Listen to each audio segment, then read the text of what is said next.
पूरे दिन आलस लगता है, पढ़ने का मन नहीं करता है, मोबाइल चलाओ तो लगता है कि पढ़ाई क्यों नहीं कर रहा हूँ, डिप्रेशन आने लगता है, पढ़ाई में कॉपी उठा के बैठो तो पढ़ने का मन नहीं, फिर हाथ में मोबाइल पकड़ लेते हैं, एक लूप में फंस गए हैं। और ये वही लोग हैं जो बोलते हैं कि कल से पढ़ाई करूंगा, कि आज का दिन तो चला गया, अब 6 घंटे पढ़ नहीं पाऊंगा, तो बचा कुचा जो दिन है वो मैं किसी तरह से व्यतीत कर लेता हूँ और कल से फिर से अच्छे से शुरू करूंगा।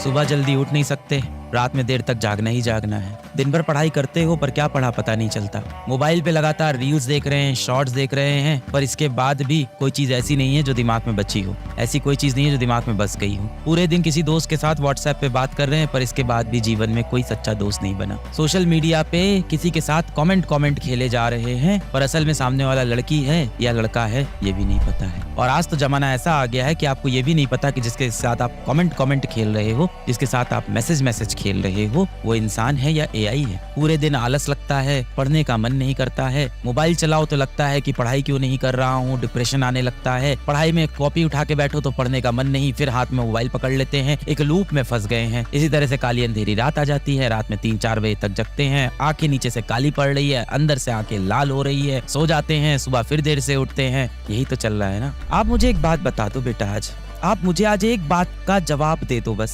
आपने किसी ऐसे व्यक्ति के बारे में सुना है जिसने बहुत मौज मस्ती की है, बहुत मजा किया है और वो व्यक्ति आपका आदर्श बन गया हो? ऐसा कोई व्यक्ति आपको दिखा है जिसने जीवन में बहुत मौज मस्ती की है और वो आज हमारे युवा का आदर्श बन गया हो? ऐसा कोई व्यक्ति आप बता दो। मैंने बोला ना, वायरल होना और युवाओं के लिए आदर्श बनना, देश का भविष्य बनना, इसमें बहुत जमीन आसमान का अंतर है। आपने जितनी भी कहानियां सुनी होंगी, संघर्ष भरी कहानियां सुनी होंगी। किस्सा मौज मस्तियों का नहीं, मेहनतों का मशहूर होता है, याद रखना। जिस व्यक्ति के बारे में आप सुनते हो कि उसने जीवन में इतना बड़ा कर लिया, जिसको आप अपना आदर्श बना लेते हो, उन्होंने बहुत मेहनत की होती, बहुत संघर्ष किया हो।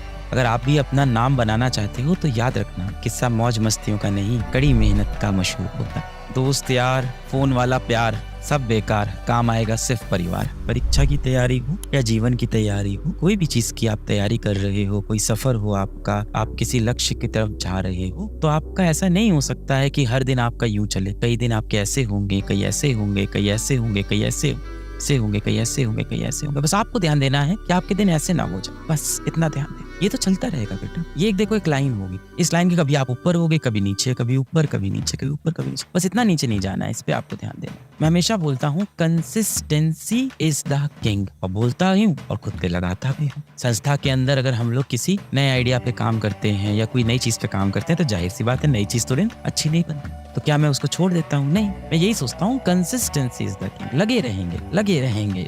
छोड़ देना सबसे बड़ी गलती। हो सकता हो किसी दिन आप 2 घंटे पढ़ो और अगले दिन हो सकता हो 6 घंटे पढ़ो, फिर हो सकता हो अगले दिन फिर आप 4 घंटे पढ़ो, फिर अगले दिन 6 घंटे पढ़ो, फिर अगले दिन हो सकता हो 1 घंटे पढ़ो। ये भी हो सकता है। पर इस बीच आपको क्या नहीं करना है कि अगर 6 घंटे नहीं पढ़े तो कुछ नहीं पढ़ेंगे। कई लोग ऐसा उसूल बना लेते हैं, और ये वही लोग हैं जो बोलते हैं कि कल से पढ़ाई करूंगा, कि आज का दिन तो चला गया, अब 6 घंटे पढ़ नहीं पाऊंगा, तो बचा कुचा जो दिन है वो मैं किसी तरह से व्यतीत कर लेता हूँ और कल से फिर से अच्छे से शुरू करूंगा और कल से एकदम अच्छे से 6 घंटे पढ़ूं। फिर अगला दिन आया, अगले दिन 6 घंटे आपने पढ़ाई की, उसके अगले दिन फिर आपने 6 घंटे पढ़ाई की, अगले दिन कुछ घर में मेहमान आ गए या स्कूल में कुछ ऐसा प्रोजेक्ट मिल गया, यूं भाई आधा दिन गया, अब आपने कहा आप कुछ नहीं पढ़ोगे आज, अब आप अगले दिन से पढ़ोगे। फिर अगले दिन आपने कोशिश की, फिर 6 घंटे पढ़ाई की। तो ये आपकी गलत अप्रोच हो जाए। इससे अच्छा क्या है कि हाँ, पहले दिन मैंने 6 घंटे पढ़ाई की, अगले दिन हो सकता हो मेरी 4 घंटे पढ़ाई हो, अगले दिन फिर मेरी 6 घंटे पढ़ाई हो। जिस दिन मुझे कुछ 6 घंटे नहीं मिल पाया, फिर भी मैं 3 घंटे पढ़ाई करूंगा, अगले दिन फिर मैं 6 घंटे पढ़ाई करूँ। पता नहीं मैथ क्या कह रही है। ये 24 हो गया, 6 की 18, 4 22 3 25। देखो यहाँ पे आपको 1 घंटा एक्स्ट्रा मिल गया है ना। ये हो रहे 24 घंटे। यहाँ देखो आप इर्रेगुलर हो, मैं मान रहा हूँ, 1 2 3 18 4 22 3 25, 1 घंटा यहाँ फिर भी आपको एडवांटेज। तो कभी भी ये क्रॉस वाला काम मत करना कि बिल्कुल नहीं।